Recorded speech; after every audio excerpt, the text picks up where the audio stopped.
The Soybean School on RealAgriculture.com is brought to you by Pride Seeds, Nodulator Pro, and Cruiser Max Vibrance Beans.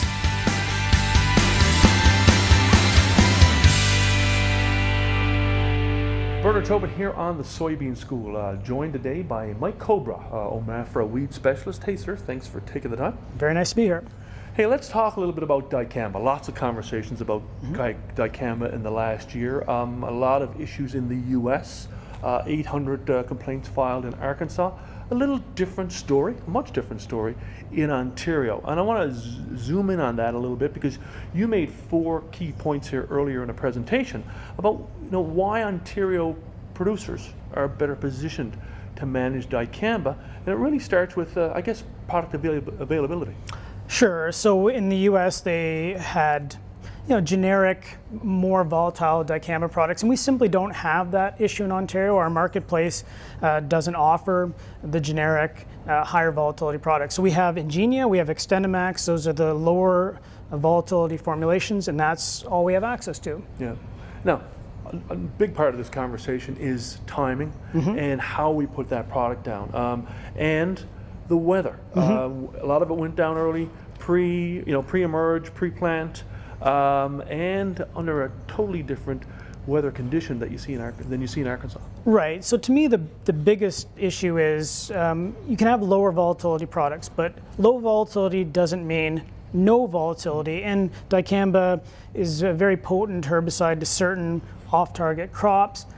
And if we think about volatility, it's basically the conversion of a liquid to a gas, and temperature plays a role in that conversion. So when we have hotter temperatures, there's more likely that we're going to get volatilization. So in Ontario, if we look at our weather conditions from May, June, July, there's very few days that get above 30 degrees Celsius, that kind of restricted temperature where the risk of volatilization is greater. But you compare that then to Arkansas as an example, and once you get into June and July, pretty much every day is over 30 degrees Celsius. So the climatic conditions in the U.S., southern U.S. compared to Ontario, they do favor us in terms of lowering the risk of volatility.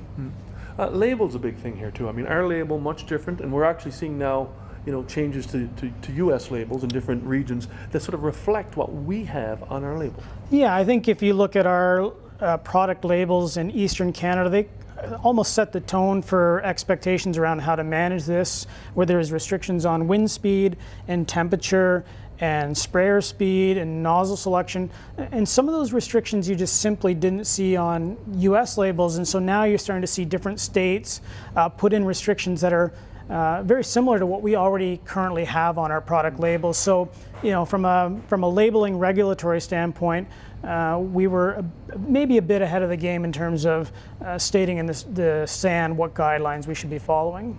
And you also said, we learned a lot from the U.S. experience. For sure. Like if you, no better lesson than to see someone else have troubles and you don't want to repeat that.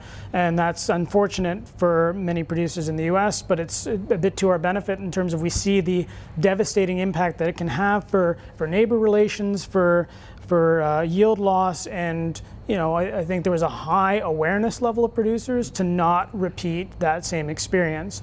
And I think it's not like we haven't had any incidences, I want to make that clear, but it has been lower than certainly what you've seen in the U.S. Yeah. And we can always get better. So hey, based on what we've learned, you're always looking at new research. Your community is really sort of honing in on this.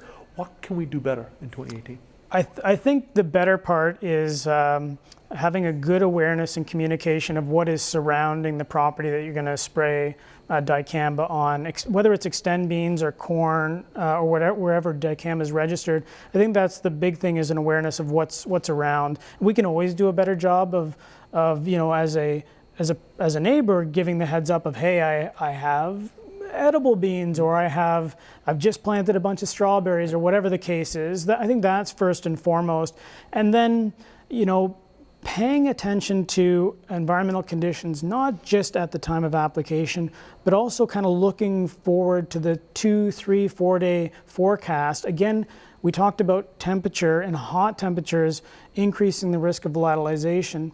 So we don't want to be spraying on a day where then the next 3 or 4 days is going to be well over 30 degrees Celsius. Let's not just think about day of application. Let's look forward as best we can. And I know that's tough. That's a tough thing to sell because we're basically asking you to have faith in weather forecasts, which is always a challenge.